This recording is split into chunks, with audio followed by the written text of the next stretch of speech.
മാതാപിതാക്കളും എന്നോട് ചോദിക്കാറുണ്ട് കുഞ്ഞുങ്ങൾക്ക് പാസിഫൈസ് യൂസ് ചെയ്യാൻ സാധിക്കുമോ എന്നുള്ളത്. American academy of paediatric dentist recommend ചെയ്യുന്നത് കുഞ്ഞുങ്ങളുടെ സാഹചര്യത്തിനനുസരിച്ച് പേരൻസിന് യൂസ് ചെയ്യാവുന്നതാണ്.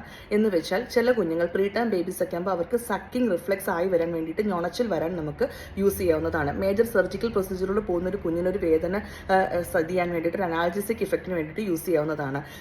ചില കുഞ്ഞുങ്ങൾക്ക് ഭയങ്കരമായിട്ടുള്ള എക്സസീവ് ക്രൈ ഇറിറ്റബിലിറ്റി ഉള്ളപ്പോൾ ഒരു സൂത്തനിങ് ഇഫക്റ്റിന് വേണ്ടിയിട്ട് യൂസ് ചെയ്യാവുന്നതാണ്. ചില കുഞ്ഞുങ്ങൾ ഫുൾ ടൈം കൈ വായിലിട്ട് ഞൊണഞ്ഞ് ചിലപ്പോൾ തികട്ടി കക്കി ഛർദ്ദിക്കുന്ന കുഞ്ഞുങ്ങൾക്ക് ഒരു സൂത്തനിങ് ഇഫക്റ്റിന് വേണ്ടി യൂസ് ചെയ്യുന്നതിൽ തെറ്റൊന്നുമില്ല.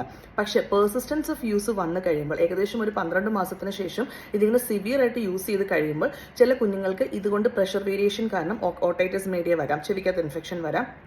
ആൻറ്റീരിയർ നമ്മുടെ ഈ ഫേഷ്യോ കോംപ്ലക്സ് ഡെവലപ്പ് ചെയ്യുന്ന സമയമാണ്. അപ്പോൾ മാൽ ഒക്ലൂഷൻസ് വരാം, പോസ്റ്റീരിയർ ക്രോസ് ബൈറ്റ് വരാം, ആൻറ്റീരിയർ ഓപ്പൺ ബൈറ്റ് വരാം. അത് കുഞ്ഞുങ്ങളുടെ ഫേഷ്യൽ ഡിസ്ഫിഗറേഷൻസിന് കാരണമാകുന്നുണ്ട്.